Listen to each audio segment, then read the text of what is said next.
Disons que la première chose qui est de base, c'est de s'intéresser à ses rêves. Tout simplement, c'est aussi simple que ça. Plus on s'intéresse à nos rêves, plus c'est facile de reconnaître l'univers dans lequel on se trouve quand on rêve. Parce que vous savez comme moi que les rêves sont remplis d'images qui sont absurdes, incongrues, étranges. Fait que plus on s'habitue à noter nos rêves, à prendre le contact avec notre intériorité de nuit, plus c'est facile de reconnaître qu'on est en train de rêver. C'est aussi simple que ça. Ça, c'est une notion de base. Fait qu'à force d'écrire nos rêves, de s'interroger le matin, qu'est-ce que j'ai rêvé cette nuit, puis essayer de retourner dans cet état-là intérieur, de plus en plus, c'est facile de reconnecter avec cette partie-là de soi. Mais une fois que ça est fait, il y a plusieurs trucs aussi qu'on peut se servir à l'intérieur du rêve pour nous aider à déclencher la lucidité. Comme justement les images un peu étranges ou absurdes. Comme moi, je porte des verres de contact.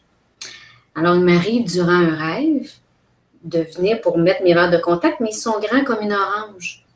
Puis vous imaginez, fait que là, je suis avec mon verre de contact, puis je suis là, mais mon Dieu, comment je vais mettre mon verre de contact? Ah, je rêve, parce que c'est absurde. Fait qu'il y a des petits indices comme ça qu'on peut s'habituer à détecter, puis prendre ces indices oniriques-là, puis s'en servir comme déclencheurs. Comme on peut servir aussi des choses de la réalité qui sont très, très, très réelles. On peut rêver souvent à une activité ou, qu'on a fait dans la journée. On peut revivre exactement la même chose durant la nuit, mais ça peut être un bon déclencheur pour prendre conscience qu'on rêve. Ou ça se peut qu'on reçoive l'appel qu'on attendait dans la journée. Ou, fait que c'est un autre genre de déclencheur. Ça, c'est des indices qui se trouvent à l'intérieur du rêve, pendant le sommeil. Là, il y a beaucoup de techniques qu'on peut faire à l'état d'éveil pour essayer d'induire des rêves lucides aussi. Là. Plus vous allez être connecté à vos rêves, plus vous allez prendre soin de vos rêves, plus ça va être facile. Mais c'est sûr que d'un individu à l'autre, il y a certaines personnes qui peuvent faire 2 à 3 rêves lucides par année. Puis ça se peut qu'ils vont pas, peut-être pas en faire nécessairement plus souvent. Puis il y a d'autres personnes chez qui c'est beaucoup plus facile, qui eux vont en faire à chaque semaine ou plusieurs fois dans la semaine. Ce serait variable aussi d'une personne à l'autre, mais l'intérêt qu'on porte à nos rêves est vraiment important aussi. Puis l'intérêt qu'on porte à faire des rêves lucides aussi. C'est une des techniques qui sont le plus faciles. Ça ne fonctionne pas à toutes les fois, surtout pour quelqu'un qui commence à essayer le processus. Mais puis c'est beaucoup plus facile si la personne essaie de le faire le matin. Quand vraiment son cycle de sommeil est terminé, et que notre corps est reposé, émotionnellement on est reposé, psychologiquement le ménage s'est fait intérieurement. Alors c'est plus facile le dernier rêve du matin, quand c'est un rêve surtout qui vous a marqué, en bien ou en mal, mais préférons en bien, avec une scène particulière que vous avez aimée, vous pouvez réintégrer votre rêve. À ce moment-là, une fois éveillé, vous restez calme, vous fermez les yeux, puis vous rejouez votre rêve à plusieurs reprises. Mais vous allez revivre votre rêve surtout dans la section à l'endroit où vous aimeriez retourner. D'accord? Vous essayez de revoir l'ambiance, les objets, les personnages, comment vous vous sentiez, de retourner dans votre état comment vous vous sentiez. Puis toujours en restant très relax et en refaisant ce petit bout de scénario-là. Et tout à coup, vous allez vous rendormir et votre esprit va rester en éveil. Et vous allez être lucide dans votre rêve. C'est vraiment fascinant. Et il y a d'autres techniques qu'on peut faire aussi qui sont, comme on pourrait dire, de l'autosuggestion. Dans le jargon, nous, on appelle ça faire un postulat, faire une demande avant de s'endormir. C'est une phrase qu'on va émettre avant le coucher, qu'on va répéter, qu'on peut écrire sur un morceau de papier. Exemple, cette nuit, je fais mon premier rêve lucide. À ce moment-là, la dernière chose qu'on fait avant de s'endormir le soir, là, après, s'être lavé, on est changé, on est couché, la dernière chose qu'on a en tête, c'est de se répéter cette phrase-là.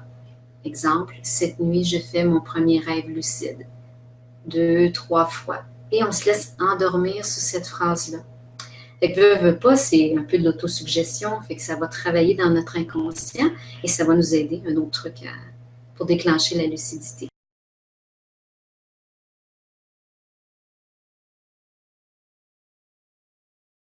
Absolument, il n'y a aucun rapport. Que vous ayez de la difficulté avec votre sommeil ou non, ça ne changera rien à avoir que le rêve lucide se manifeste ou pas.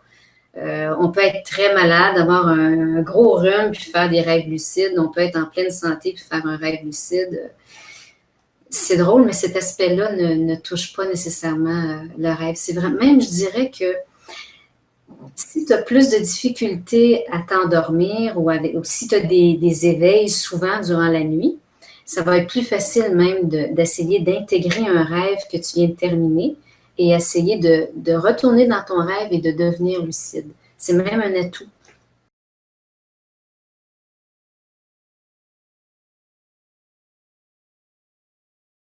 OK. C'est très variable d'une personne à l'autre. Depuis les années que je donne des cours et des conférences, vous voyez, j'ai une amie à moi qui a participé à la correction de mon livre. Puis elle a fait son premier rêve lucide en faisant la correction des textes. Juste le fait de lire sur le sujet, ouf, ça l'a aidé à faire ses premiers rêves lucides. J'ai d'autres personnes, des fois, dans mes ateliers, qui n'ont jamais entendu parler des rêves lucides. Le fait d'en parler avec eux et d'expliquer le processus, la rencontre d'après, une semaine après, ils ont fait leur premier rêve lucide. Fait que c'est très variable. Puis d'autres personnes qui vont essayer, puis ça peut prendre plusieurs semaines, des fois quelques mois. C'est vraiment très variable d'une personne à l'autre.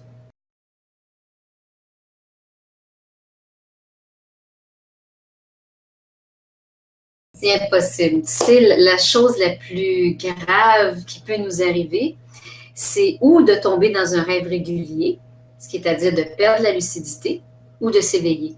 Même quand on vit des rêves, des cauchemars et on est lucide, ou des fois on peut avoir l'impression, j'ai déjà volé là, dans mes rêves lucides, dans des endroits où il n'y avait même pas de décor, il n'y avait rien, j'étais comme dans le néant. Puis en tout cas, je cherchais une personne en particulier, là, c'est vraiment élevé des fois les rêves, mais rien ne pouvait m'arriver. Il n'y avait absolument rien alentour de moi. J'étais vraiment comme dans le néant, tout était blanc. Puis là, je me disais, mon Dieu, je vais me perdre. Mais on ne peut pas se perdre. Fait que là, j'ai comme fait le chemin à l'envers pour m'en revenir d'où j'étais partie au début de mon rêve, mais dans le fond, c'était comme une fausse croyance.